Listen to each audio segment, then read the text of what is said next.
হাদিসের মধ্যে তো এটাই পাওয়া যায় যে পুরুষদের তুলনায় নারীরা কম আমল করে জান্নাতে যেতে পারে। কারণ একটা পুরুষ বাইরে যায়, কত ব্যস্ততা, কাজ করে, সুযোগ থাকে, কিন্তু একটা নারী সে যখন ঘরের মধ্যে থাকে তার কত দায়িত্ব, রান্না বান্নার দায়িত্ব, সন্তান লালন পালনের দায়িত্ব, স্বামীর মা বাবার দেখাশোনার দায়িত্ব, এত দায়িত্ব পালন করতে গিয়ে নফল ইবাদত তার ঘাটতি পড়ে যায়। সেজন্য রাসূলুল্লাহ সাল্লাল্লাহু আলাইহি ওয়াসাল্লাম নারীদের জান্নাতে যাওয়ার সহজ রাস্তা বলে দিয়েছেন। সুবহানাল্লাহ। অল্প কয়েকটা কাজ যদি কোনো নারী করে, আল্লাহর নবী বলেন জান্নাতের 8টি দরজার যেই দরজা দিয়ে খুশি সেই দরজা দিয়া ওই নারী জান্নাতে প্রবেশ করতে পারবে। আমি আপনাদের খেদমতে পর্দা সম্পর্কিত কিছু কথা বলার নিয়তে কোরআনুল কারীমের সূরা নূর থেকে একটু তিলাওয়াত করেছি। আল্লাহ তাআলার কাছে তৌফিক চাই অল্প সময়ের মধ্যে কিছু কথা বলার তৌফিক আল্লাহ দান করেন, যে কথাগুলো আমার এবং আপনাদের সকলের দুনিয়া এবং আখিরাতের জন্য কল্যাণকর হয়। সকলে বলি আমিন। সম্মানিত উপস্থিতি, ঐতিহাসিকগণ বলেন হযরত ঈসা আলাইহিস সালাম দুনিয়া থেকে আসমানে চলে যাওয়ার পর থেকে নিয়ে রাসূলুল্লাহ সাল্লাল্লাহু আলাইহি ওয়াসাল্লাম দুনিয়ায় আসার আগ পর্যন্ত, কেউ কেউ বলেন ঈসা আলাইহিস সালামের পর থেকে নিয়ে আমার আপনার নবী মুহাম্মদুর রাসূলুল্লাহ সাল্লাল্লাহু আলাইহি ওয়াসাল্লাম নবুয়তি পাওয়ার আগ পর্যন্ত, এই সময়টাকে বলা হয় জাহেলিয়াতের সময়কাল, আইয়ামে জাহেলিয়াত। কেন বলা হয়? ওই সময়গুলাতে দুনিয়ার মধ্যে মানুষেরা বিভিন্ন পাপাচারে লিপ্ত ছিল। যেমন ওই সময় যদি কোনো কারো কন্যা সন্তান হতো, কন্যা সন্তান হওয়াটা মানুষ তার সম্মানের উপরে আঘাত আসার কারণ মনে করত, লজ্জার কারণ মনে করত। এই জন্য অনেক মানুষ জীবিত শিশু কন্যাদেরকে মাটিতে জীবিত দাফন করে দিত। আবার কত মানুষ তার নিজের স্ত্রীকে ভালো সন্তান পাওয়ার আশায় অন্য পুরুষের কাছে পাঠাতো। এরকম বিভিন্ন পাপাচার, অনাচার, এগুলা জাহেলিয়াতের সময় ছিল। জাহেলিয়াতের সময় নারী ছিল শুধুমাত্র ভোগের পণ্য। ইসলাম যখন দুনিয়ার মধ্যে আসলো, ইসলাম দুনিয়ার মধ্যে নারীদেরকে সম্মানিত করেছে এবং ইসলাম নারীকে এমন অধিকার দিয়েছে। এক সাহাবী রাসূলুল্লাহ সাল্লাল্লাহু আলাইহি ওয়াসাল্লামের কাছে এসে হকের ব্যাপারে জিজ্ঞাসা করতেছে, হে রাসূলুল্লাহ, আমার উপরে সর্বপ্রথম হক কার? আল্লাহর নবী বললেন, তোমার মার। তারপরে হক কার? তোমার মার। সে বলে, তারপরে কার? তোমার মার। তারপরে কার? বলে, তোমার বাপ এবং অন্যান্য যারা আছে তাদের। সুবহানাল্লাহ। ইসলাম সম্মানিত করেছে। তৎকালীন সময়ে নারী শুধুমাত্র ভোগের পণ্য ছিল। জাহেলিয়াতের সময় গেল, ইসলাম আসলো। ইসলাম এসে নারীদের সম্মান সমাজে দিল, জাতির কাছে দিল, মানুষের কাছে দিল। একটা নারীর সেফটি, নিরাপত্তার ব্যবস্থা ইসলাম যেমন ভাবে করেছে অন্য কোন ধর্ম তেমন ভাবে করতে পারে নাই। ঠিক কিনা বলেন? ইসলাম কেমন নিরাপত্তা দিয়েছে? এক নাম্বার, ইসলাম নারীকে শালীন পোশাকের মাধ্যমে তার সতীত্ব হেফাজতের নিরাপত্তা ইসলাম দান করেছে। দুই নাম্বার, তার যে খরচ, চিকিৎসা, বস্ত্র, বাসস্থান, এগুলার ব্যাপারে ইসলামই একমাত্র তাকে নিশ্চয়তা প্রদান করছে। সুবহানাল্লাহ। দেখেন, একটা মেয়ে যখন দুনিয়ায় আসে, তৎকালীন সময়ের জাহেলিয়াতের সময় মানুষেরা মেয়ে হলে জিন্দা দাফন করত, আর ইসলাম বলতেছে যার প্রথম সন্তান কন্যা হলো সে সৌভাগ্যবান। সুবহানাল্লাহ। আল্লাহ নবী বলেন, যাকে আল্লাহ দুইটা মেয়ে দিলেন, এই দুইটা মেয়ে ভালো মতো দিন শিক্ষা দিয়ে একটা দিনদার পাত্রের হাতে বিবাহ দিল, সে দুইটা জান্নাতের মালিক হয়ে গেল। এক সাহাবী জিজ্ঞাসা করে, ইয়া রাসূলুল্লাহ, যদি দুইটার বেশি হয়? আল্লাহ নবী বললেন, যতগুলা হবে ততগুলা। কোন ছেলের ব্যাপারে এমন ঘোষণা ইসলাম দেয় নাই। দিয়েছে? বলেন। মেয়ের ব্যাপারে দিয়েছে। তাহলে একটা মেয়ে যখন দুনিয়ায় আসবে, বিবাহ দেওয়ার আগ পর্যন্ত এই মেয়ের সব কিছুর ব্যবস্থাপনার দায়িত্ব বাবার উপরে ফরজ।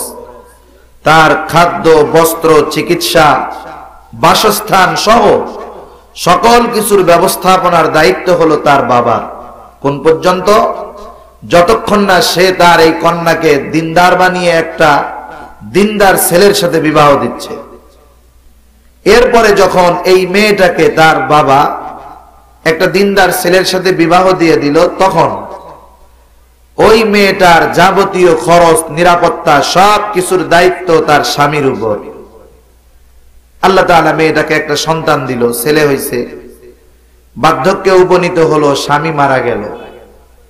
ইসলাম বলতেছে এখন তার সমস্ত কিছুর ব্যয়ভার বহন করবে তার সন্তান। শুধু তাই নয়, আল্লাহ সুবহানাহু ওয়া তাআলা পবিত্র কোরআনুল কারীমের মধ্যে তার ইবাদতের পরপর মা বাবার খেদমতের কথা উল্লেখ করেছেন। মুফাসসিরিনে কেরাম বলেন, মা বাবার খেদমতের বিষয়টা কতটা গুরুত্বপূর্ণ এটা বোঝার জন্য অন্য কিছুর আর দরকার নাই। কেউ যদি এতটুকু বিষয় খেয়াল রাখে যে আল্লাহ তাআলা তার ইবাদতের পরপর মা বাবার খেদমতের কথা বলছেন, এর দ্বারাই বোঝা যায় যে মা বাবার খেদমতের ব্যাপারে ইসলাম কত গুরুত্ব দিয়েছে। সুবহানাল্লাহ। তাহলে একেবারে বার্ধক্যকালে যখন উপনীত হবে, এই মহিলার সব কিছুর খরচ বহন করা সন্তানের উপরে ফরজ করে দিয়েছেন কে? এখন দেখেন, বর্তমান এই একবিংশ শতাব্দীতে এসে তাহলে যেই মানুষগুলা বলে যে ইসলাম নারীকে নিরাপত্তা দিতে পারে নাই, ইসলাম নারীকে তার অধিকার দিতে পারে নাই, আপনি এই সমস্ত মানুষদেরকে কি বলবেন? আমাদের গ্রামের ভাষায় কথা বলে যে কোন শেয়াল কিন্তু চায় না মুরগি খোয়াড়ের ভিতরে থাক। কারণ ওই মুরগি যদি আপনি নিরাপত্তার সাথে রাখেন, সুন্দরভাবে ওকে আটকায় রাখেন, খাঁচার ভিতরে খাবার দেন, ওর নিরাপত্তার ব্যবস্থা করেন, শেয়াল কি আপনার উপর খুশি হবে নাকি? শেয়াল তো চায় মুরগিগুলো আপনি ছেড়ে দিবেন, ঠিকমতো খাবার দিবেন না। আপনি যখন মুরগিরে বাড়িতে ঠিকমতো খাবার দিবেন না, তখন মুরগি বাগানের মধ্যে যাবে খাবার সংগ্রহে, আর তখনই শিয়াল মশাই তার নিজের খাবারের জন্য মুরগিগুলাকে অ্যাটাক করতে পারবে, ঠিক কিনা?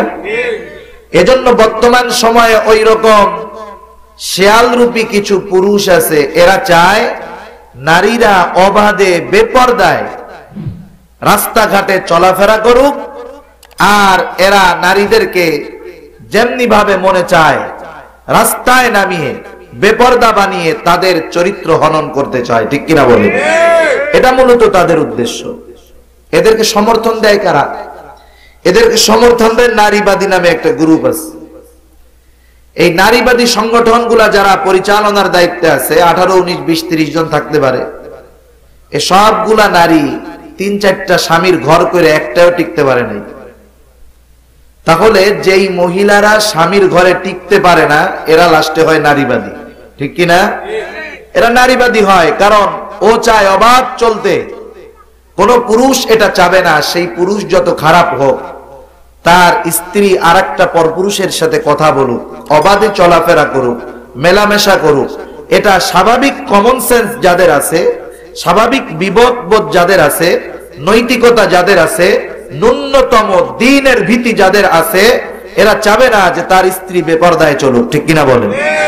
পরপুরুষের সাথে কথা বলুক, দেখা করুক, এটা চাবে না। এটা স্বাভাবিক বিবেকবোধ বলে।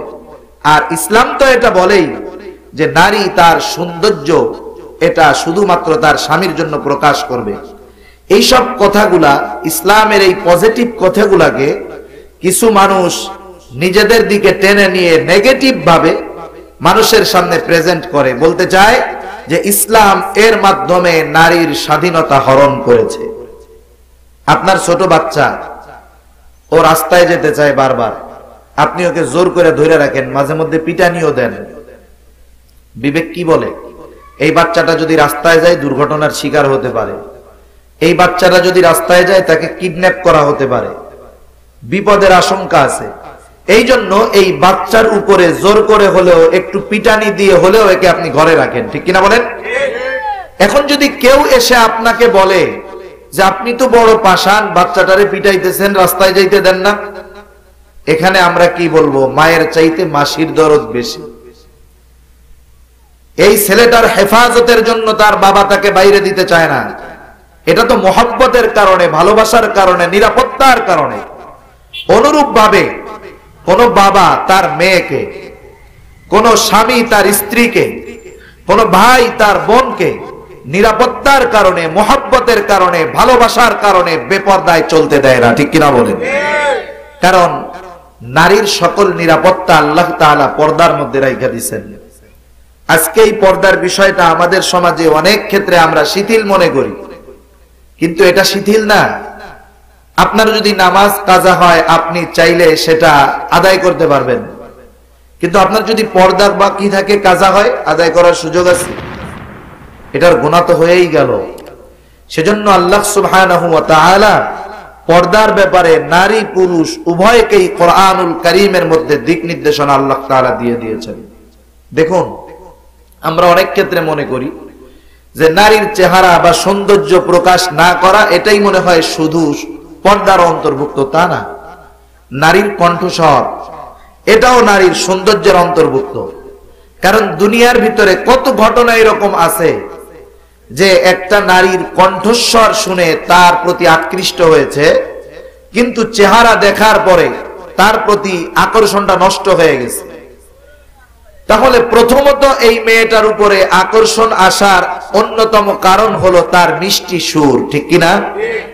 এজন্য কোরআনুল কারীমের মধ্যে দুনিয়ার মধ্যে সবচাইতে পুণ্যবতী স্ত্রীরা হলেন রাসূলুল্লাহ সাল্লাল্লাহু আলাইহি ওয়াসাল্লামের স্ত্রীগণ। উম্মাহাতুল মুমিনিন, মুমিনদের মা ঘোষণা করা হয়েছে তাদের। রাসূলুল্লাহ সাল্লাল্লাহু আলাইহি ওয়াসাল্লাম দুনিয়া থেকে যাওয়ার পর রাসূলের স্ত্রীগণ কারো সাথে বিবাহ বসতে পারবে না, এটা আল্লাহ নিষেধ করে দিয়েছেন। পুত পবিত্রা এই নারীগুলার ব্যাপারেও আল্লাহ তাআলা কোরআনুল কারীমে তাদের কণ্ঠস্বরকে অপরিচিত কোন লোকের সাথে সোজা কথা বলতে বলছেন, স্ট্রেট ফরওয়ার্ড কথা বলতে বলছেন। অথচ যেই নারীদেরকে আদেশ দেওয়া হলো, যেই সময় তাদেরকে আদেশ দেওয়া হলো, সেই সময়টা ছিল খায়রুল কুরুন, সমগ্র যুগের দুনিয়ার মধ্যে শ্রেষ্ঠ সময়কাল ছিল তখন। আর ওই সময়ের মানুষগুলা ছিল নবীর পরে দুনিয়ার মধ্যে শ্রেষ্ঠ মানুষ, ঠিক কিনা বলে? অথচ তাদের সাথেও কথা, স্ট্রেট কথা বলতে বলছেন আল্লাহ তাআলা। সেজন্য নারীর কণ্ঠস্বরটাও পর্দা। নারী রাস্তায় চলবে, পা জোরে ফেলে চলবে না, এটাও তার জন্য পর্দা। সুবহানাল্লাহ। আল্লাহ তাআলা নারীর হেফাজতের জন্য কত কিছু রাখছেন। শুধু তাই না, হাদিসের মধ্যে তো এটাই পাওয়া যায় যে পুরুষদের তুলনায় নারীরা কম আমল করে জান্নাতে যেতে পারে। কারণ একটা পুরুষ বাহিরে যায়, কত ব্যস্ততা, কাজ করে, সুযোগ থাকে, কিন্তু একটা নারী সে যখন ঘরের মধ্যে থাকে তার কত দায়িত্ব, রান্না বান্নার দায়িত্ব, সন্তান লালন পালনের দায়িত্ব, স্বামীর মা বাবার দেখাশোনার দায়িত্ব। এত দায়িত্ব পালন করতে গিয়ে নফল ইবাদত তার ঘাটতি পড়ে যায়। সেজন্য রাসূলুল্লাহ সাল্লাল্লাহু আলাইহি ওয়াসাল্লাম নারীদের জান্নাতে যাওয়ার সহজ রাস্তা বলে দিয়েছেন। সুবহানাল্লাহ। অল্প কয়েকটা কাজ যদি কোন নারী করে, আল্লাহর নবী বলেন জান্নাতের 8টি দরজার যেই দরজা দিয়ে খুশি সেই দরজা দিয়া ওই নারী জান্নাতে প্রবেশ করতে পারবে।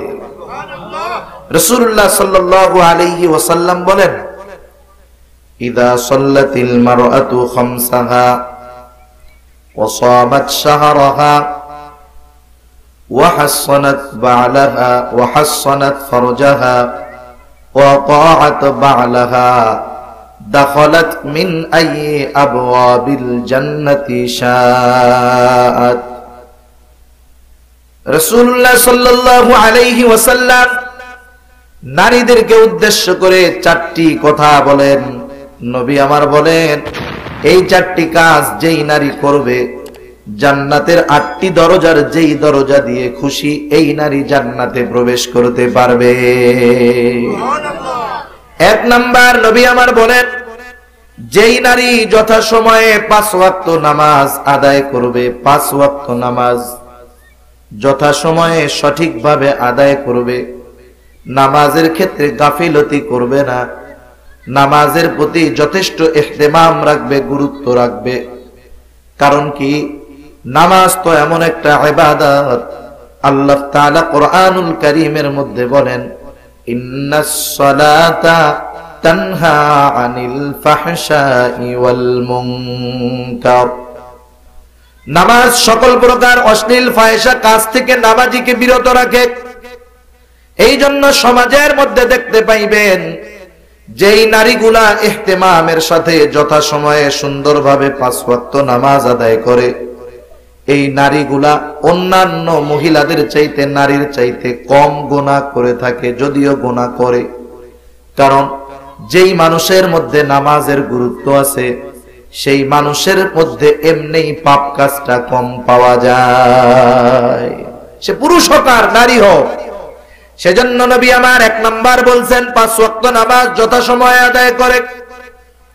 ওয়াসামাত শাহরাহা, রমজান মাসের রোজাটা যথাযথভাবে রাখে। নারীদের কিছু গুনাহ বেশি হয়, এর মধ্যে অন্যতম একটি গুনাহ হলো নারীরা গীবতে বেশি লিপ্ত হয়। মা বোনরা পরস্ত্রী কাতরতা, হিংসার ভিতরে বেশি লিপ্ত হয়। আর রোজার মাসে এই গুনাহগুলা একটু বেশি চলে, কারণ হলো রোজার মাসে তো আর 2-3 বেলা রান্না বান্না করা লাগে না, সারাদিন ব্যস্ততা কম থাকে। আশেপাশের কয়েকজন মহিলা যখন এক জায়গায় আসে, গল্প করতে করতে শয়তানের ধোকায় এক সময় ভালো গল্প থেকে গীবতের দিকে চলে যায়, হিংসার দিকে চলে যায়, পরস্ত্রী কাতরতার দিকে চলে যায়। এই জন্য রোজা যদি রোজার মতো রাখতে হয়, তাহলে গুনাহ মুক্ত থাকতে হবে। নবী আমার বলেন, কিছু মানুষের রোজা এটা শুধু না খেয়ে থাকার নামান্তর, শুধুমাত্র তার ফরজিয়াতটা আদায় হলো, কিন্তু যেই রোজা জাহান্নামের আগুন থেকে তাকে বাঁচাতে পারবে, যদি রোজার মতো রোজা না হয়, ওই রোজা তাকে জাহান্নামের আগুন থেকে বাঁচাতে পারবে না। আস-সাওমু জান্নাতুন, রোজা হলো ঢাল স্বরূপ, কিন্তু রোজা যদি রোজার মতো না হয়, তাহলে রোজা ঢালের কাজ করতে পারবে না। সেজন্য নবী আমার গুরুত্ব দিয়েছেন যে রোজার মতো রোজা রাখে যেই নারী, তথা সারাদিন না খেয়ে থাকার নাম যে শুধু রোজা এমনটা নয়, মুখেরও রোজা আছে, চোখেরও রোজা আছে, জবানেরও রোজা আছে। গীবত করলো না, চোখ দিয়া সারাদিন গুনাহ করলো না, অন্তর দিয়া কারো ব্যাপারে খারাপ ধারণা পোষণ করলো না, কাউকে জবান দিয়া কোনো খারাপ কথা বললো না, গীবত করলো না। এই রকম যদি কোনো নারী রোজা রাখতে পারে, এরপরে যেই নারী তার সতীত্বের হেফাজত করে, সতীত্বের হেফাজতের অন্যতম মাধ্যম হলো শরীয় পর্দা। সতীত্বের হেফাজত করবে শরীয় পর্দার মাধ্যমে, আধুনিক পর্দার মাধ্যমে নয়। মডারেট ইসলাম আমাকে আপনাকে জান্নাত পর্যন্ত পৌঁছাতে পারবে না। মডারেট ইসলাম হলো ইসলামকে আধুনিকায়ন করা, কথা বুঝতেছেন? ইসলামকে আধুনিকায়ন করা, এটা হলো মডারেট ইসলাম। অথচ ইসলাম ওটা নয়। আমি ইসলামের আলোকে আলোকিত হব, আমি ইসলামের সাজে সাজবো, ইসলামকে আমার সাজে সাজাবো না। আজকে তো আমাদের দেশে এই বিষয়গুলা বেশি হয়। আমরা মনে করি ওই হুজুর সবচেয়ে ভালো, যেই হুজুর আমার মন মতো ফতোয়া দেয়, ঠিক না? এক লোক বউকে দিয়া দিছে 3 তালাক। কয় তালাক? 3 তালাক দিয়েছে। এখন আসছে তো আপনাদের এলাকার মাদ্রাসার মুহতামিম সাহেবের কাছে গেছে, কি করছো? বলে হুজুর 3 তালাক দিয়া দিচ্ছি স্ত্রীরে। কাম তো সারছো, সম্পর্ক শেষ। শয়তানের কাজ হলো গোনাহ সংগঠিত হওয়ার আগে গোনাহ করানোর জন্য ওয়াসওয়াসা দেওয়া, রাগ বাড়ায়া দেওয়া। আর যখন গোনাহ সংগঠিত হয়ে যাবে, ওর কাজ হলো ওই গোনার জন্য আফসোস করানো। স্বাভাবিক মানুষ যখন স্ত্রী তালাক দিয়ে দেয়, এরপরে তালাক হয়ে যাওয়ার পরে শয়তান চলে যায়, তার বিবেক কাজ করা শুরু করে, হায় রে ঘরে 3টা পোলাপান, আমি কি কাজটা করলাম, সব তো শেষ, দৌড়াইয়া এবার হুজুরের কাছে গেছে, হুজুর তো জানাই দিছে কাম সারা। আর একজনের কাছে গেছে, বলে হ্যাঁ কাজ সারা, কাজ হবে না, শরীয়ত পদ্ধতিতে ফিরায়া আনতে হবে। তাহলে কি করব? আর এক শয়তানে ওরে বুদ্ধি দিছে, এক কাম কর, তোর এলাকার হুজুররা তোর পক্ষে নাই, তুই যদি তোর পক্ষের মাসআলা পাইতে চাস, এক কাজ কর, ঢাকা শহরে আহলে হাদিস আছে, ওই জায়গায় চলে যা। এইবার তুই আহলে হাদিস হয়ে যা, দেখবি তিনটা কেন একসাথে 100টাও যদি দেশ, একটার বেশি কিন্তু হবে না। তাহলে এই লোকটা এলাকায় আইসা তখন কি বলবে জানো? আমাদের এলাকার হুজুররা কোনো হুজুর নাকি? ওনরা সহিহ হাদিস বুঝে নাকি? কে বুঝে? কয় ঢাকা শহরের বংশালে গেলাম, ওরে বড় বড় শায়েখ, এত বড় বড় শায়েখ কোরআন শরীফ শুদ্ধভাবে পড়তে পারে না, এত বড় বড় শায়েখ আছে না আমাদের দেশে, এত বড় বড় শায়েখ। তা কি হইছে? উনারা বলছে তুই একটা কেন, তুই 100টা দিতি, 14 গোষ্ঠী ধরে দিতি, একটার বেশি হইতো না। ওই হুজুররা খুব ভালো। এখন ওই লোকটা কেন ভালো বললো? তাকে ভালো বলার কারণ হলো সে মাসআলাটা তার মন মতো পাইছে, এই জন্য। ঠিক কিনা বলেন? এই এলাকার বড় বড় যত আলেম আছে, মুফতি জিয়াউদ্দিন সাহেব এখন তার কাছে ভালো না। কেন ভালো না? কারণ উনি তার পক্ষে ফতোয়া দিতে পারে নাই, এই জন্য ভালো না। তার মানে আমাদের অবস্থা এরকম, আমাদের কাছে তাকেই বেশি ভালো লাগে, আমরা আমার মন মতো ইসলাম যার কাছে পাই। কিন্তু ইসলাম এটা বলে না, আমাকে আমার চাহিদা বিসর্জন দিয়ে আমাকে ইসলামের আলোকে আলোকিত হতে হবে। তা যাই হোক, যে কথার দিকে গেলাম, শরীয়ত পর্দা করতে হবে। যেই পদ্ধতিতে পর্দা করার জন্য অতীত থেকে বুজুর্গানে দ্বীন কোরআন হাদিসের আলোকে আমাদেরকে শিখায় গেছেন, সেই পদ্ধতিতে পর্দা যেই নারী করবে, এরপরে যখন তার বিবাহ হবে, সতীত্বের হেফাজত করলো, এইবার স্বামীর ঘরে গেল, দিনদার স্বামীর আনুগত্য করলো। আল্লাহর নবী আর এক হাদিসের মধ্যে বলেন, যেই নারী মারা যাওয়ার পরে তার স্বামী তার উপরে সন্তুষ্ট, ওই নারীর শেষ ঠিকানা হলো আল্লাহর জান্নাত। আল্লাহর নবী বলেন, এই 4টা কাজ যেই নারী করবে, দাখালাত মিন আই আবওয়াবিল জান্নাতি শাআত, জান্নাতের 8টি দরজার যেই দরজা দিয়ে খুশি, ওই রমণী জান্নাতের সেই দরজা দিয়ে প্রবেশ করতে পারবে। তাহলে এই 4টি শর্তের মধ্যে অন্যতম একটি শর্ত হলো পর্দা। ঠিক কিনা বলেন? তার সতীত্বের হেফাজত করা। এজন্য কোরআনুল কারীমের মধ্যে আল্লাহ তাআলা নারী পুরুষ উভয়ের পর্দার কথা গুরুত্ব সহকারে কোরআনুল কারীমের মধ্যে আল্লাহ বয়ান করে বলেন, নবীকে আপনি বলে দেন, কুল্লিল মুমিনিনা ইয়াগুদ্দু মিন আবসারিহিম ওয়া ইয়াহফাযু ফুরুজাহুম যালিকা আযকা লাহুম ইন্নাল্লাহা খাবীরুম বিমা ইয়াসনাউন। প্রথম পুরুষদেরকে পর্দার আদেশ করতেছে আল্লাহ। আল্লাহ তাআলা বলতেছেন, নবীকে আপনি বলুন, লিল মুমিনিন, মুমিন পুরুষদের জন্য তথা মুমিন পুরুষদেরকে আপনি বলুন, ইয়াগুদ্দু মিন আবসারিহিম ওয়া ইয়াহফাযু ফুরুজাহুম, তারা জানি তাদের চক্ষুকে অবনমিত করে রাখে এবং তারা যেন তাদের লজ্জা স্থানকে হেফাজত করে। কোরআনুল কারীম হলো এমন একটা কিতাব, যেখানে কোনো শব্দ যদি আগে আসে, তাহলে বুঝতে হবে এই শব্দটা আগে আসার কারণে একটা হিকমত আছে। যেই শব্দটা পরে, বুঝতে হবে এই শব্দটা পরে আসার কোনো কারণ আছে, হিকমত আছে। যেইখানে শব্দ এক বচন, বুঝতে হবে এখানে এক বচন ব্যবহার করার যথেষ্ট রহস্যপূর্ণ কারণ আছে। আর এই কারণগুলা আমার আপনার মতো সাধারণ লোকের চোখে পড়বে না। এই কারণগুলা তাদের চোখে পড়বে যারা সূক্ষ্মভাবে কোরআনুল কারীমের পেছনে মেহনত করে, বড় বড় মুফাসসির যারা, বুজুর্গ যারা, যাদের অন্তর চক্ষু আল্লাহ খুলে দিয়েছেন, এই মানুষগুলার চোখে ওইগুলা ধরা পড়বে, সবার চোখে পড়বে না। আমার আপনার চোখে কি পড়বে? কোরআনের বাচন ভঙ্গি সুন্দর, ধারাবাহিক পড়ে গেলাম, আমি এটা মনে করব।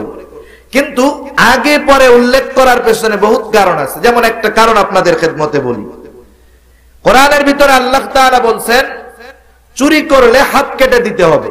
কতটুক করলে হাত কাটতে হবে সেটা মাসালার ব্যাপার, ওর ব্যাপারে আমি যাব না।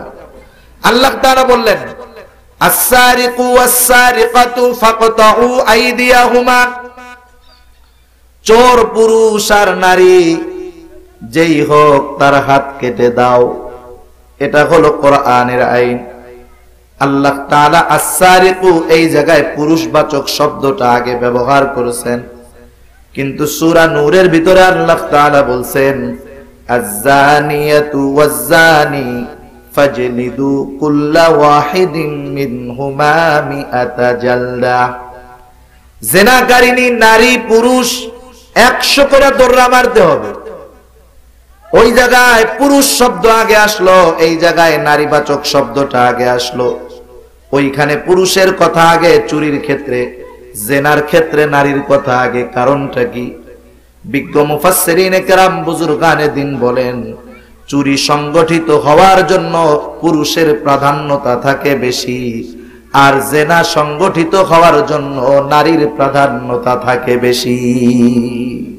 আজকে যে টিজিং হয়, কোন যুবক আমাদের দেশের জোর করে স্কুল কলেজে গিয়া কোন মেয়ে যদি বোরকা পরে চলে, তার পুরো চেহারা ঢেকে চলে, ওই চেহারা উঠাইয়া তার চেহারার দিকে তাকায় তাকে ইফটিজিং করে না, ঠিক কিনা বলেন? ইফটিজিংটা কাকে করা হয়? যেই নারী তার সৌন্দর্য প্রকাশ করে মানুষের সামনে চলে, যুবকদের সামনে তার দেহর বাচন ভঙ্গি, কথার বাচন ভঙ্গি, দেহর চলন ভঙ্গি, হাঁটার ভঙ্গিমা প্রদর্শন করে, এই নারীগুলাই অধিকাংশ ক্ষেত্রে ইফটিজিং এর শিকার হয়। আপনি খোঁজ নিয়ে দেখেন, দুই একটা অনাকাঙ্ক্ষিত ঘটনা, এগুলা ছাড়া অধিকাংশ ধর্ষণ যেখানে হয়, খোঁজ নিয়ে দেখবেন ওখানে কোনো না কোনো ভাবে ওই নারীর চলাচল বা যে কোনো একটা ত্রুটি বা তার নিরাপত্তাহীনতার কারণে এই নারী ধর্ষণের শিকার হয়েছে। এখন একটা নারী রাস্তায় একা চলবে রাতের বেলায়, ইসলাম তো এটা বলে না। ইসলাম বলে তুমি রাতে যখন একা চলবা, তোমার সাথে তোমার মাহরাম পুরুষ থাকতে হবে, তোমার বাবা থাকবে, তোমার ভাই থাকবে, ভাতিজা থাকবে, ভাগ্নে থাকবে। তুমি রাত 9টার সময়, 10টার সময়, 11টার সময় একা একা বাহির হবা সাহসী মেয়ে হওয়ার জন্য, আর তোমাকে যদি কেউ তখন ধরে নিয়ে ধর্ষণ করে, তুমি তো তাহলে এই দোষ দিতে পারবা না যে আমি মুক্ত, আমি স্বাধীন, যখন খুশি তখন চলবো। ওই রকম অবস্থা হবে মুরগি যদি বলে আমি রাতের বেলায় বাইরে থাকবো, আমার স্বাধীনতা আছে, ওর উপরে আক্রমণ আসতেই পারে। সেজন্য ইসলাম তো তোমাকে নিরাপত্তায় চলার ব্যবস্থা করে দিয়েছিল, তোমার বাবা, তোমার ভাই, এদেরকে ছাড়া তোমাকে বাহির হতে মানা করেছিল, কিন্তু তুমি এটা ডিনাই করছো, এই জন্য বিপদে পড়ছো। কারণ বিপদে তুমি পড়ছো ঠিক, কিন্তু বিপদে পড়ার যেই ভুলটা, যেই কারণটা ইসলাম বলে, তুমি সেটা প্রথমে করছো কি? তুমি একা একা সন্ধ্যার পরে নির্জনে রাতে একা একা বের হয়েছো। আবার তোমার সৌন্দর্য তুমি প্রকাশ করেছো, তোমার সৌন্দর্য আকৃষ্ট হয়ে যুবক তোমার উপরে খুব আকৃষ্ট হয়েছে, তোমাকে পাওয়ার জন্য চেষ্টা করেছে, অনেক সময় ব্যর্থ হয়ে তোমাকে অপহরণ করেছে, জঘন্য বিপদের শিকার তোমার হতে হয়েছে। এই জন্য অধিকাংশ ক্ষেত্রে যেই বিষয়গুলা হয়, ধর্ষণ হয়, জেনা ব্যভিচার হয়, অধিকাংশ ক্ষেত্রে নারীদের ভুলটা থাকে বেশি। প্রাথমিক অবস্থায় এগুলা হয় না, ধরা পড়ে না তেমন। যেমন মাঝে মধ্যে পত্রিকার মধ্যে দেখি যে এক ছেলে এক মেয়েকে ধর্ষণ করছে। প্রাথমিক অবস্থায় এদের সাথে খুব ভালো সম্পর্ক ছিল, বয়ফ্রেন্ড গার্লফ্রেন্ড ছিল, দুজন দুজনের জন্য পাগল ছিল। একটা সময় শয়তানের মোহে পড়ে যখন দুজন ধর্ষণ করে বসছে, এবার পুরুষটার স্বাভাবিক সেন্স আসছে, ও চিন্তা করছে যে হায় রে, যেই মেয়ে বিবাহ পূর্ববর্তীকালে এমন কাজে লিপ্ত হলো, ও বিবাহের পরে আমার অ্যাবসেন্সে অন্য কারো সাথে এমন জঘন্য কাজে লিপ্ত হবে না, এর নিশ্চয়তা কি, ওর সাথে সম্পর্ক রাখবো না।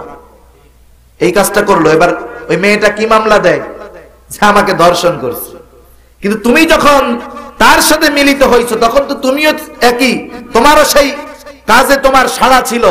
এখন কেন তুমি বললা? কারণ তুমি এখন বুঝতে পারছো যে আমি আমার জীবনের সর্বস্ব হারিয়ে ফেলেছি। সেজন্য আমাদের মুরব্বীরা বলতেন একটা নারীর সতীত্ব হলো তার জীবনের চাইতে বেশি দাম, ঠিক কিনা বলেন? কিন্তু আজকের সমাজে তুমি যখন তোমার সতীত্বের মূল্য বুঝতে পারতেছো না, তখন তুমি তোমার নিজের দাম কিভাবে বুঝবা? তা যে কথার দিকে গেলাম, ইসলাম এরকম যেটা আগে উল্লেখ করছে এর ভিতরে হিকমত আছে। যেটা পরে উল্লেখ করেছে এর মধ্যেও হিকমত রয়েছে। আল্লাহ তাআলা কোরআনুল কারীমের মধ্যে পুরুষকে পর্দার আদেশ করে বলতেছেন, নবী আপনি বলে দেন ইয়াগুদ্দু মিন আবসারিহিম, মুমিন পুরুষেরা যেন তাদের চক্ষুকে অবনমিত রাখে। এরপরে বললেন তারা জানি তাদের লজ্জাস্থান হেফাজত করে। তার মানে কি, একটা লোক সে যদি তার চোখকে হেফাজত করতে পারে তাহলে ওই লোকটার লজ্জাস্থান অটোমেটিকলি হেফাজত হয়ে যাবে। সুবহানাল্লাহ। একটা লোক যদি কোনো নারীর দিকে না তাকায়, নারীর সৌন্দর্যের দিকে না তাকায়, মোবাইলে খারাপ কোনো কিছু না দেখে, তাহলে তার লজ্জাস্থান হেফাজত করা সহজ। এজন্য অন্ধ যারা, অন্ধ দেখবেন এদের এই ধরনের অপরাধ কম হয়, কারণ এরা তো চোখে কিছু দেখে না। এখানে এটাই হিকমত, চোখের হেফাজত আগে করো, দ্বিতীয়টা সহজ হয়ে যাবে। রাসূলুল্লাহ সাল্লাল্লাহু আলাইহি ওয়াসাল্লাম বলেছেন, তোমরা দুইটা জিনিসের গ্যারান্টি দাও, আমি তোমাদেরকে জান্নাতের গ্যারান্টি দিব। এক নাম্বার, তোমাদের দুই চোয়ালের মধ্যে যে গোশত, জিহ্বা, এবং তোমাদের দুই রানের লজ্জাস্থান, এই দুইটা জিনিসের হেফাজতের গ্যারান্টি দাও, আমি নবী তোমাদেরকে জান্নাতের গ্যারান্টি দিয়ে দিব। চোখের হেফাজত, জবানের হেফাজত, লজ্জাস্থানের হেফাজত, এটাই পর্দার মূল বিষয় পুরুষের জন্য। যখন এগুলার হেফাজত হবে তখন আমার জন্য বড় বড় গুনাহ থেকে বাঁচাটা সহজ হয়ে যাবে। আর আমি যদি চোখের অন্যায় করি, এই চোখ আমার কাছে আমানত। চোখ কি আমার কাছে বলেন? আল্লাহ রাব্বুল আলামিন কোরআনুল কারীমের মধ্যে বলেন, ইন্না আরাদনাল আমানাতা আলাস সামাওয়াতি ওয়াল আরদি ওয়াল জিবাল ফাআবাইনা আন ইয়াহমিলনাহা ওয়া আশফাকনা মিনহা ওয়া হামালাহাল ইনসান। আল্লাহ তাআলা প্রথমে এই আমানত পাহাড়ের কাছে, আসমানের কাছে, জমিনের কাছে পেশ করছে। আমানত কি? মুফাসসিরিনে কেরাম বলেন এই আমানত হলো কোরআন, কেউ বলেন এই আমানত হলো শরীয়ত, আল্লাহ তাআলার বিধিবিধান। এটা পাহাড়, জমিন, আসমানের কাছে প্রেরণ করা হয়েছে, বলা হয়েছে তোমরা নাও। তাদের কাছে পেশ করা হয়েছে, ওরা ভয়ে বিদীর্ণ হয়ে গেছে, আর মানুষ এটাকে গ্রহণ করছে। তাহলে আমার আপনার কাছে আল্লাহ তাআলার বিধিবিধান, আদেশ নিষেধ, এগুলা হলো আমানত। এজন্য চক্ষু হেফাজত করা এটা আমার আপনার জন্য আমানত। কেন? কোরআনে আল্লাহ বলেন, ইয়ালামু খাইনাতাল আ'য়ুনি ওয়া মা তুখফিস সুদুর।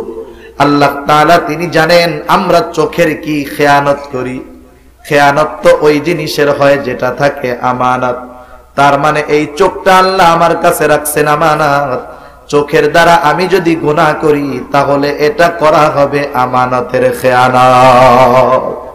আল্লাহর সাথে আমানতের খেয়ানত কোন মুমিন করতে পারে না, ঠিক কিনা বলেন?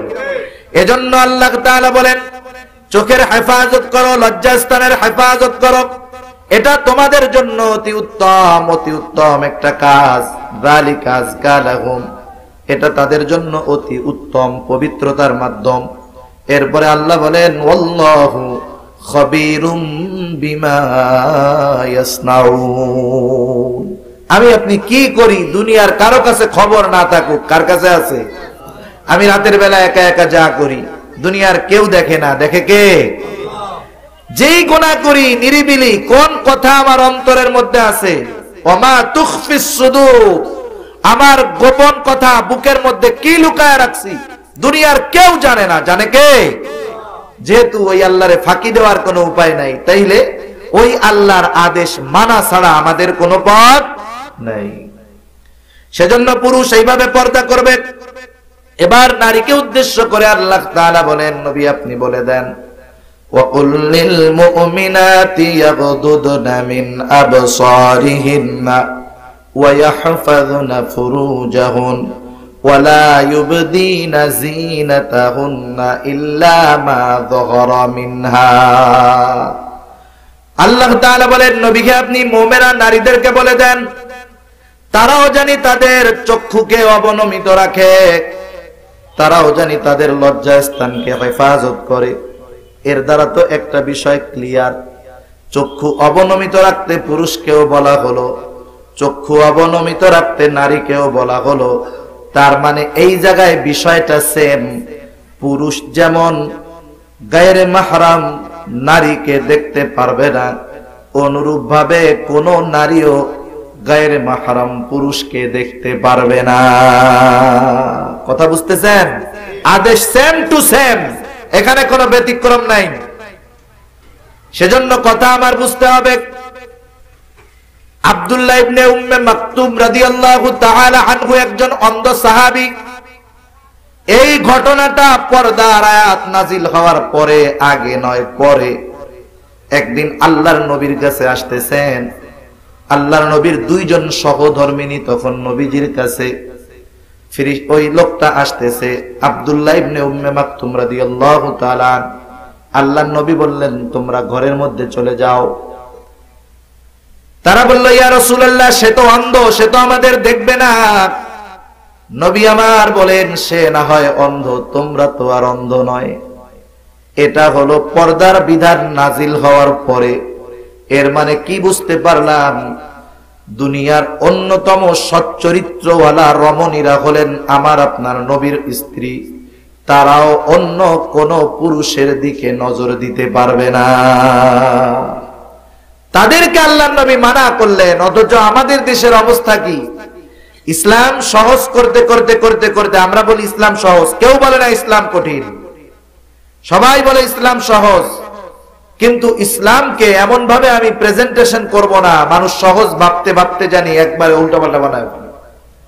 কত সমস্যা এগুলা নিয়ে প্রায় দিনই মাঝে মধ্যে ঘটনা শুনি। সম্প্রতিকালে এসএসসি পরীক্ষা দিতে গেছে একটা মেয়ে, পর্দা করে, খাস পর্দা। মেয়েটা পরিপূর্ণ চেহারা ঢাইকে পরীক্ষা দিতে গেছে। পরীক্ষার হলে টিচার তাকে ডিস্টার্ব শুরু করছে, এই মেয়ে তোমার মুখ খোলো, ফেস খোলো। মেয়েটা খালেস পর্দা করে, খাঁটি পর্দা করে। মেয়েটা বলতেছে, স্যার, আমার ব্যাপারে আপনার যদি কোনো সন্দেহ হয়, মহিলা শিক্ষক শিক্ষিকা আছে, ম্যাডাম আছে, আমাকে চেক করতে পারে, আমার কোনো আপত্তি নাই। মেয়েটাকে ডিস্টার্ব করতেছে বারবার টিচার। খাতা নিয়ে গেছে পরীক্ষার হলে, ম্যাট্রিক পরীক্ষা 3 ঘন্টা সময়। এই সময় 15-20 মিনিট একটা স্টুডেন্টের খাতা আটকিয়ে রাখা মানে তার পরীক্ষাটাই পুরো নষ্ট করে দেওয়া। এইবার ওই স্যার ওই মেয়েটাকে বলতেছে, চেহারা খুলে রাখতে দোষ কিসে? বাংলাদেশের বড় একজন আলেম তো বলছে চেহারা খোলা রাখলে কোনো দোষ নাই। কি হলো? আমার একটা কথার দ্বারা মানুষ দ্বীনের পথে যাওয়ার কথা। বরং যেই মেয়েটা খালেস পর্দা করত, আমার একটা কথার জন্য আজকে তার পর্দা করাটা কঠিন হয়ে গেল। এখন এরকম কথা বললে আমার তো কিছু বলার নাই। এতটুকু কথাও যদি বলি, কিছু ভাই মাশাআল্লাহ মনে হয় তৈয়ার আছে আমারে গালি দেওয়ার জন্য। আমি আপনাদের গালি শোনার জন্য তৈয়ার আছি। তাহলে ফলাফল কি হলো আমাকে বুঝতে হবে যে আমি একটা মাসালা বলার পরে এর অ্যাকশন রিঅ্যাকশন কি হতে পারে, এটা আমাকে বুঝতে হবে। এজন্য মুফতিয়ানে কেরাম ফতোয়া দেওয়ার আগে, কোন মাসআলা বলার আগে, ওনারা স্থান, কাল, পাত্র, অবস্থা সবকিছু বিবেচনা করার পরে এরপরে ওনারা ফতোয়া দেন। এই জন্যই ইসলাম সবাইকে ফতোয়া বা মাসআলা ওপেন ভাবে বলার মতো অনুমতি দেয় নাই। কিছু মাসআলা বলতেই হবে যেগুলো ফরজ। নামাজ ফরজ, রোজা ফরজ, হজ ফরজ, যাকাত ফরজ, পর্দা ফরজ। মৌলিক প্রিন্সিপাল যে বিষয়গুলো আছে, মৌলিক বিষয়গুলা যেগুলার মধ্যে কোনো মতানৈক্য নাই, যেগুলার মধ্যে কোনো ইখতিলাফ নাই, সেগুলা আমাকে বলতেই হবে। আর যেই বিষয়গুলোর উপরে ইখতিলাফ আছে কিন্তু উম্মতের ইজমা আছে, অধিকাংশ উলামায়ে কেরাম যেটাকে গ্রহণ করেছেন, 2-1 জন ছাড়া, আমাকে খেয়াল করতে হবে, বুঝতে হবে যে আমার দেশে কোন বিষয়টা চলে, অন্যান্য দেশের পরিস্থিতি ভিন্ন। এই বিষয়গুলা নিয়ে অনেকে নিজেদের পক্ষে রাখার জন্য অনেকে বলে ইউরোপ আমেরিকাতে ওখানে পর্দা করতে দেয় না, সেখানে কি করবে? মুফতি সাহেবের কাছে জিজ্ঞাসা করেন। যেই দেশের সরকার বাধা দেয়, মুখ ঢাকতে পারবে না, সেখানে যদি তার উপায় না থাকে সেক্ষেত্রে তার জন্য রুখসাত আছে। কিন্তু যেখানে আপনি আজিমাতের উপরে আমল করতে পারতেছেন, যেই দেশের সব উলামায়ে কেরাম এই ব্যাপারে একমত, সেখানে আপনি যদি অন্য একটা মত এনে তুলে ধরেন, ফিতনা সৃষ্টি হবে, এটাই স্বাভাবিক। ঠিক কিনা বলুন? দেখেন ইমাম শাফিঈ রাহমাতুল্লাহি আলাইহি পৃথিবীর প্রসিদ্ধ 4টি মাযহাবের এক মাযহাবের ইমাম হলেন ইমাম শাফিঈ রাহমাতুল্লাহি আলাইহি। উনি ইমাম আবু হানিফার এলাকায় আসছেন। যখন ফিকহের কিতাবগুলো পড়ানো হয়, বিজ্ঞ ওস্তাদেরা দর্শ দেন, তখন মনে হয় যে হানাফি মাযহাবের আলেম যখন তাদের মাসআলাগুলার তারজিহ দেন, প্রাধান্য দেন, সবগুলাই সঠিক, কিন্তু যে কোনো একটা আপনাকে প্রাধান্য দিয়ে আমল করতে হবে, তখন মনে হয় বাকি মাযহাবগুলো মনে হয় কোনো কিছুই না। রশিদ আহমদ গাঙ্গুহি রাহমাতুল্লাহি আলাইহি, ওনাকে ওনার জামানার অন্যতম ফকিহ বলা হতো। ওই জামানার ইমামে আজম ছিলেন উনি। উনি যখন ক্লাসে দর্শ দিতেন, ছাত্ররা দর্শের পরে ওস্তাদকে বলতো যে আপনি হানাফি মাযহাবের মাসআলাগুলো এমন ভাবে বললেন, শাফিঈ মাযহাবের গুলো মনে হলো হুজুর কিছুই না, আপনার তো শাফিঈ মাযহাবের লোক থাকলে জ্ঞানদাম লেগে যেত। উনি বলতেছে না না, ইমাম শাফিঈর জামানা যদি আমি পাইতাম অবশ্যই আমি ওনার মাযহাবের উপরে চলতাম। সুবহানাল্লাহ। ইমাম শাফিঈ রাহমাতুল্লাহি আলাইহি গেছে ইমাম আবু হানিফার এলাকায়, নামাজের সময় হয়েছে। ইমাম শাফিঈ যিনি একজন মাযহাবের ইমাম, একটা জিনিস মনে রাখবেন, আমাদের দেশে কিছু মানুষ মাযহাব নিয়ে কটূক্তি করে। কোন মাযহাব কোরআন সুন্নাহর বাহিরে নয়। যদি কেউ বলে কোরআন সুন্নাহ মাযহাবের মধ্যে নাই, এ কোরআন এবং হাদিসকে অস্বীকার করে, ঠিক কিনা বলেন? আর বেঈমান হওয়ার জন্য, কাফের হওয়ার জন্য আপনার গোটা কোরআন অস্বীকার করার দরকার নাই। হাদিসের ভান্ডারের সব হাদিস অস্বীকার করার প্রয়োজন নাই। একটা হাদিস, কোরআনের একটা শব্দ অস্বীকার করা কাফের হওয়ার জন্য যথেষ্ট, ঠিক কিনা বলেন? এই বিষয়গুলো মাথায় রাখতে হবে। কোন মাযহাব কোরআন সুন্নাহর বাহিরে নয়। এই ইমাম শাফিঈ রাহমাতুল্লাহি আলাইহি উনি গেছেন ইমাম আবু হানিফার এলাকায়, নামাজের সময় নামাজ পড়বেন। উনি এখন নামাজ পড়তেছেন, উনি ইস্তেমবাদ করে, গবেষণা করে যেই পদ্ধতিতে নামাজ পড়বেন সেরকম পড়েন না, পড়েন আবু হানিফা রাহমাতুল্লাহি আলাইহি উনি যেই পদ্ধতিতে নামাজ পড়ছেন, উনি সেই পদ্ধতিতে নামাজ পড়া শুরু করছেন। নামাজ শেষ করলেন, ওনার খাদেম বলতেছে হুজুর কি করলেন এটা? বলে শুনো, আমি এখন যেই এলাকায় আছি, আমি যদি এখানে এসে আমার পদ্ধতি যেটা মাযহাব, এইভাবে আমি যদি নামাজ পড়ি, ফিতনার আশঙ্কা আছে। যেহেতু ওনারটাও সহি, গবেষণা করে উনি যেটা পেয়েছেন ওটাও ঠিক, সুতরাং আমার উচিত ফিতনা না লাগানো। তাবেঈদের মধ্যে বড় বড় জামাত, বড় বড় দল, এনারাও এই মতের উপরে ছিলেন। যেই দেশে যেই মাসআলার উপরে আমল হয়, সেখানে গিয়ে নতুন মাসআলা একটা বলে ফিতনা সৃষ্টি করার দরকার নাই। বাংলাদেশের কোন আলেম বলেন না এখানে হাত বাঁধা হারাম, কোন আলেম বলেন? আমাদের দেশে সাধারণ মানুষ হাত নিচে বাঁধতেছে, কিন্তু কেউ এটা অস্বীকার করে না এই জায়গা বাঁধলে নামাজ হবে না, এটা কেউ বলে না, এটা সবাই মানে। কিন্তু একটা লোক আইসা যদি এই কথা বলা শুরু করে যে হাত এইখানে না বাঁধলে নামাজই হবে না, এলাকায় ফিতনা হবে কি হবে না? আমিন জোরে বলবে না আস্তে বলবে, এটা নিয়ে কোনো ঝামেলা নাই। সব উলামায়ে কেরামে বারবারে একমত, জোরে বলুক আর আস্তে বলুক দুটাই সুন্নাহ। কিন্তু উত্তম কোনটা?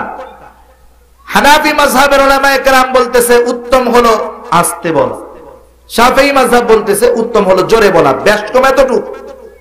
আমিন জোরে বলা যাবে না, বলা হারাম, এটাকে অস্বীকার করে না। একটা মসজিদে যুগের পর যুগ, শতাব্দীর পর শতাব্দী মানুষেরা এই তরিকা, এই হাদিসের উপরে আমল করে আসতেছে। ওই মসজিদের ইমাম সাহেবও অন্য জোরে আমিন বলার বিপক্ষে না, কিন্তু উনিও আসতে বলেন। আপনি যদি একটু সৌদি থেকে আইসা জোরে আমিন বলেন, আবার মানুষরে বলেন হায় রে আস্তে আমিন কইছস, কবিরা গুনাহ হইছে, ওইগুলা আইসা তো এরকম বলে, তখন বলেন এই এলাকার মধ্যে ফিতনা সৃষ্টি হবে কি হবে না? অথচ কোন বিষয়টা নিয়ে আমি ফিতনা সৃষ্টি করলাম এটা আমাকে বুঝতে হবে। সেজন্য আমার এলাকা, আমার দেশ কোন পরিস্থিতির উপরে আছে, কোন মাসআলা বলার ক্ষেত্রে এই বিষয়টা আমাকে খেয়াল রাখতে হবে। সবচাইতে উত্তম হলো এই চেয়ারগুলা মানুষকে মসজিদমুখী করার চেয়ার, এই চেয়ারগুলা মানুষকে সুন্নাহমুখী করার চেয়ার, এই চেয়ারগুলা মানুষকে কোরআনমুখী করার চেয়ার। এমন কোন ভালো কথাও এখানে বসে বলার দরকার নাই যেই ভালো কথার কারণে উম্মতের মধ্যে ঐক্য বিনষ্ট হয়, উম্মতের ভাষার ভিতরে অশালীনতা আসে, উম্মতের জবানে জবানে গালি থাকে, ঠিক কিনা বলেন? এমন ভালো কথা বলার দরকার নেই, মাপ চাই আপনাদের কাছে। যেই ভালো করতে গিয়ে সেটা যদি এমন ফরজ অকাট্য বিষয় না হয় কিন্তু ভালো, এমন ভালো কথা বলতে গিয়ে উম্মতের মধ্যে ডিভাইড সৃষ্টি করেন না, এতে ভালোর চাইতে খারাপ হবে বেশি, ঠিক কিনা বলেন? একটা লোক গাছ লাগাবে, গাছ আলোচনায় এক বিষয় যাইতেছে আর একদিন আসতেছে, যা তাই এক লোক গাছ লাগাবে নিজের জায়গায়। আপনি যদি আপনার জায়গায় গাছ লাগান, কারো বাপের সাধ্য আছে আপনারে বাধা দিবে? আপনার জমির আইল, আইল বলে নাকি হুজুরের দিকে, আইল, পাশের জমি হলো আপনার দুশ্মনের। আপনি আপনার জমির আইলের একেবারে শেষ প্রান্তে বড় একটা বট গাছ লাগায় রাখছেন। মানুষে জিজ্ঞাসা করে এখানে লাগাস কেন? বলে রাস্তা দিয়ে মানুষ যাবে, এখানে বসবে, বাতাস খাবে, পাখি এসে বসবে, ফল খাবে, আমার সদকার সওয়াব হবে। কিন্তু ওর মনে মনে নিয়ত কি জানেন? ওর গাছটা, ওর জমি হলো দক্ষিণ পাশে, আর ওর দুশ্মনের জমি হলো উত্তর পাশে। ও যখন জমিতে গাছটা লাগাইলো, গাছটা বড় হবে, মানুষ ছায়ায় বসবে, কিন্তু এই ছায়া মানুষের জন্য কল্যাণকর হবে, পাখির জন্য গাছটা উপকারী হবে, কিন্তু ওই পাশের জমিওয়ালার জমিতে আর ফসল হবে না, পাতা পড়ে নষ্ট হবে।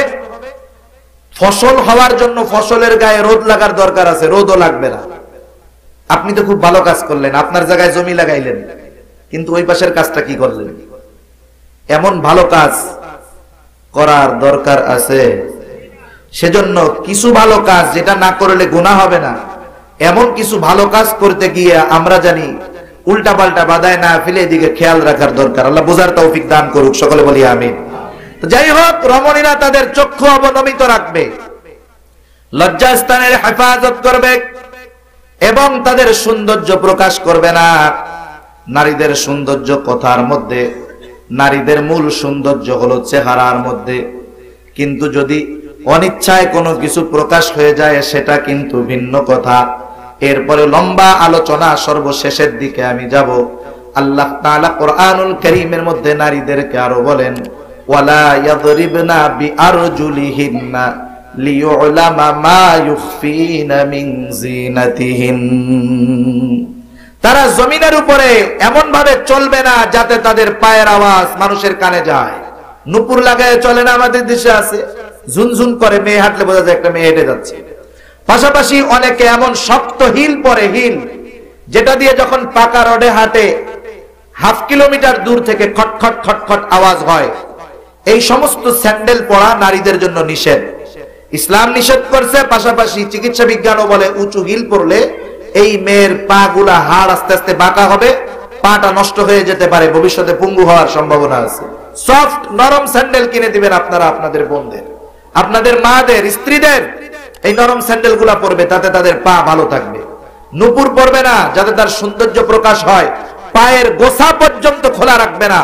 বড় বড় আরবের সাহিত্যিকেরা, কবিরা নারীদের পায়ের গোছার সৌন্দর্য নিয়ে শত শত নয়, আমার মনে হয় হাজার হাজার কবিতা আছে। সেজন্য এই চেহারা সৌন্দর্য ঢেকে রাখতে হবে। আর একটা বিষয় হলো, ঘরের মধ্যেও মানুষের পর্দা আছে। আমার বাবার সামনে, মার সামনে, তারপরে ভাগ্নে বলেন, ভাতিজা বলেন, তাদের সামনে নারীর পর্দা আছে। ওই সময় কি করবে? ওই সময়টা সে তার সতর ঢেকে রাখবে, গায়ের উপরে ওড়না দিয়ে রাখবে। আজকে দেখেন, আফসোসের সাথে বলতে হয়, আমাদের দেশে একটা দুইটা নয়, মাঝে মধ্যে এরকম খবর আসে যে নিজের মেয়েকে তার বাবা ধর্ষণ করছে। এরকম সংবাদ শুনছেন না আপনারা? অথচ দেখেন, জাহেলিয়াতের সময় এমন একটা ঘটনা পাওয়া যাবে না যে জাহেলিয়াতের সময় বাবারা মেয়েদেরকে জিন্দা দাফন করেছে ঠিক, কিন্তু কোন বাবা তার মেয়েকে ধর্ষণ করছে এমন কোন ঘটনা জাহেলিয়াতের ইতিহাসে নাই। অথচ একবিংশ শতাব্দীতে এই ঘটনা কেন ঘটলো?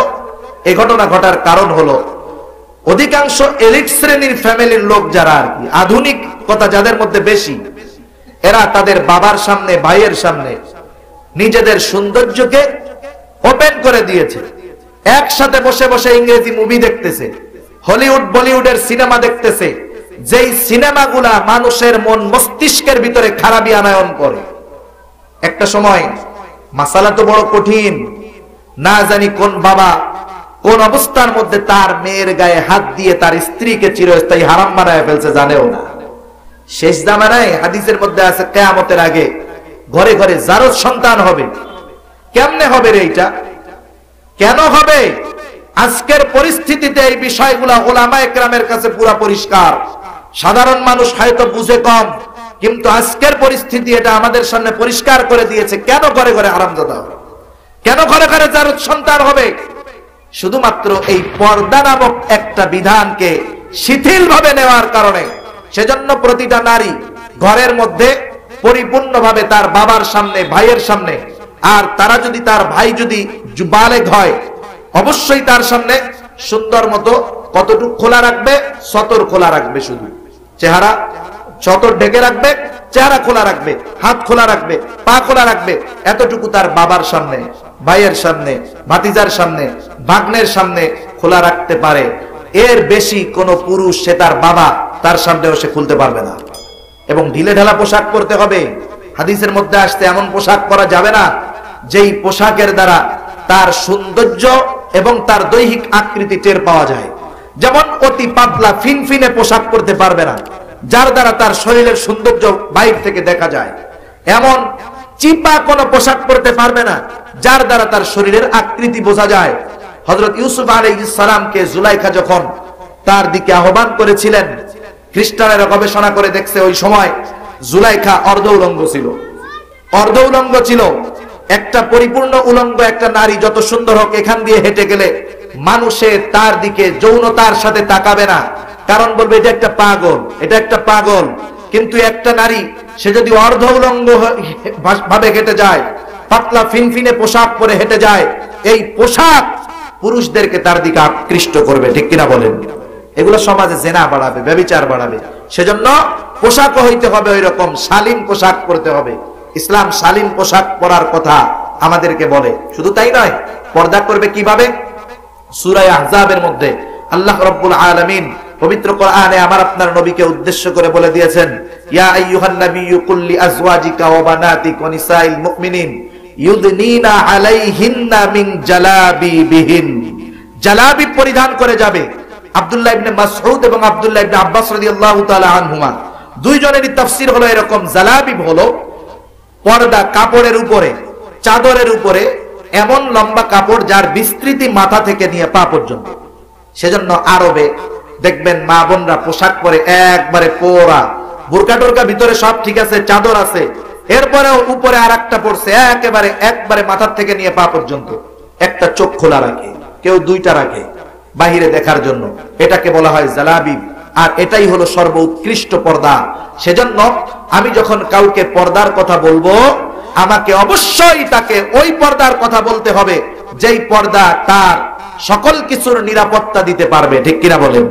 আপনি চেহারা খোলা রেখে যখন বাইরে যাবেন, এই চেহারা হলো সৌন্দর্যের কেন্দ্রবিন্দু। চেহারা কি? সৌন্দর্যের কেন্দ্রবিন্দু। সেজন্য মা বোনরা পর্দা করবেন, চেহারা ঢেকে রেখে পর্দা করবেন। আপনাদের কণ্ঠস্বর এটাও পর্দা। আল্লাহ তাআলা পবিত্র কোরআনুল কারীমে রাসূলুল্লাহ সাল্লাল্লাহু আলাইহি ওয়াসাল্লামের স্ত্রীদেরকে উদ্দেশ্য করে বলেন, ইয়া নিসাআন নবী লাস্তুন্না কাআহাদিম মিনান নিসা ইনিত্তাকাইতুন্না ফালা তাখদা'না বিল কওল ফায়াতমা'আল্লাযী ফী কলবিহি মারাদুন ওয়া কুলনা কওলান মা'রুফা। আল্লাহ রাব্বুল আলামিন নবী পত্নীগণকে ডেকে বলেন, নে নবীর স্ত্রীগণ, তোমরা কিন্তু সাধারণ স্ত্রীদের মতো নয়। তোমাদের সাথে যখন অপরিচিত কেউ বাহির থেকে কথা বলতে চায়, কার মনের মধ্যে কি বক্রতা আছে, কি চিন্তা আছে, এটা কেউ জানে না। জানেন কে? তোমাদের সাথে কেউ যখন কোনো কথা বলতে যায়, তোমরা তাদের সাথে সোজা কথা বলবা, স্ট্রেট ফরওয়ার্ড জবাব দিবা, রসের সাথে জবাব দিবা না। কারণ নারী রসাত্মক ভাবে কথা বলবে তার স্বামীর সাথে, অপরিচিত কারো সাথে বলবে না। স্বামীর ভাইয়ের সাথেও রসাত্মক ভাবে কথা বলবে না। কারণ রাসূলুল্লাহ সাল্লাল্লাহু আলাইহি ওয়াসাল্লামকে জিজ্ঞাসা করা হলো, আরাআইতাল হামওয়া, ইয়া রাসূলুল্লাহ আপনি দেবরের ব্যাপারে কি বলেন? তথা স্বামীর সব ভাই উদ্দেশ্য, এর দ্বারা স্বামীর যারা ভাই সবাই উদ্দেশ্য, এদের ব্যাপারে কি বলেন? আল্লাহর নবী বলেন, আল হাম ওয়াল মাউত, এই দেবর হলো মরণের মতো, মৃত্যুর মতো। সেই জন্য আমি স্বামীর ভাইয়ের সাথেও কোনো নারী মিষ্টি সুরে কথা বলতে পারবে না। সেখানে স্বামীর বন্ধু তো বহু দূর, কিন্তু আফসোসের সাথে বলতে হয় আজকের জামানার অধিকাংশ মা বোনদের অবস্থা হলো এই রকম। স্বামীর সাথে চড়া কড়া কথা বলে, কিন্তু অপরিচিত মানুষের ফোন নাম্বার থেকে ফোন আসলে সুন্দরভাবে মিষ্টি ভাষায় কথা বলে। এটা ইসলাম মানা করেছে। আপনার কণ্ঠস্বরের দ্বারা আপনি আপনার স্বামীকে আকৃষ্ট করবেন, নফল ইবাদত হবে। কেন ইসলাম আপনাকে নফল ইবাদতের ব্যাপারে ছাড় দিয়েছে? কারণ কি? আপনি কাজ করেন, স্বামীর সাথে মিষ্টি সুরে কথা বলেন, বাচ্চাদেরকে খাওয়ান, স্বামীর মা বাবার সাথে ভালো ব্যবহার করেন। এই জন্য আপনার জন্য আল্লাহর নবীও নফল ইবাদত অতিরিক্ত শর্ত করেন নাই, মাত্র 4টা বিষয় বলছে। আর আপনি জান্নাতের যেই দরজা খুশি সেটা দিয়ে ঢুকতে পারবেন। আপনার সম্মান বাড়বে, কারণ জাহেলিয়াতের সময়ের পর থেকে নিয়ে এই পর্দার বিধান যখন নাজিল হলো, এই পর্দার বিধানে সম্ভ্রান্ত মানুষের পোশাক হলো পর্দা। অনেক তাবেঈদের বর্ণনা এরকম আছে যে যেই নারী পর্দা করে বের হতো, আমরা ওকে মনে করতাম ও দিনদার সম্ভ্রান্ত পরিবারের মহিলা। আর যারা বেপর্দায় বাহির হতো, আমরা বুঝতাম ও নিকৃষ্ট অথবা কোনো পতিতা মহিলা ছাড়া বেপর্দায় রাস্তায় বের হতো না কেউ। এক সময় তো হিন্দু সমাজের লোকরাও ঢেকে ঢুকে চলতো, এখন মুসলমানও অতটুক ঢাকে না। আর হুজুররা এই কথা বললে হুজুরদের উপরে আরো কত কথাবার্তা। তো যাই হোক, নারীদের কণ্ঠস্বর এটাও সতেরের অন্তর্ভুক্ত। কারণ নারীর একটা সুন্দর কথা পুরুষের হৃদয়ে আগুন ধরায় দিতে পারে, ঠিক কিনা বলেন? সেজন্য এই সুন্দর কথাগুলা স্ত্রী স্বামীর সাথে বলবে, আর স্বামীও স্ত্রীর সাথে সুন্দর কথাগুলা বলবে। আরেকটা বিষয় হলো, রাসূলুল্লাহ সাল্লাল্লাহু আলাইহি ওয়াসাল্লাম এই বিষয়টা মানা করেছেন, কোন নারী কোন পারফিউম, আতর, সুঘ্রাণময় কিছু লাগিয়ে বাহিরে যাবে না। এগুলা লাগিয়ে বাহিরে যাবে না। কিন্তু পুরুষ মানুষ, ওর গায়ে এলো গামের গন্ধ, আর মহিলা একটা 5 মিনিট আগে হাইটে গেছে, এখনো পারফিউমের গন্ধে টিকা যায় না।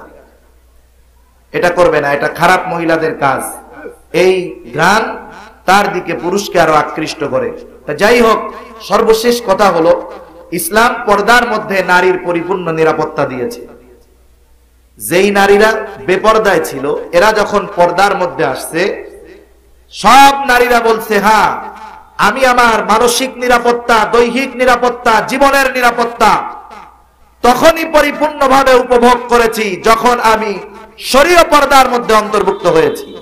জাপানি একজন বোন ইসলাম গ্রহণ করার পরে উনি এরকম একটা বিবৃতি দিয়েছেন যে আমি আমার সারা জীবনের পরিপূর্ণ নিরাপত্তা তখনই পেয়েছি যখন আমি ইসলামের ছায়াতলে এসে পরিপূর্ণ পর্দার মধ্যে এসেছি। সেজন্য মা বোনদের উদ্দেশ্যেও বলবো, আপনারা খালেস তওবা পর্দা করেন, দেখবেন আপনার জীবন সুন্দরময় হবে, আপনি নিরাপত্তার মধ্যে আসবেন এবং আল্লাহ তাআলা দুনিয়া আখিরাত উভয় জাহানে আপনার সম্মান বাড়ায় দিবেন। হয়তো আল্লাহ তাআলা আপনার গর্ভে জামানার শ্রেষ্ঠ বুজুর্গ মানুষের জন্ম দিয়ে দিতে পারে, ঠিক কিনা বলেন? সেজন্য আল্লাহ তাআলার অন্যতম একটি ফরজ বিধান পর্দা।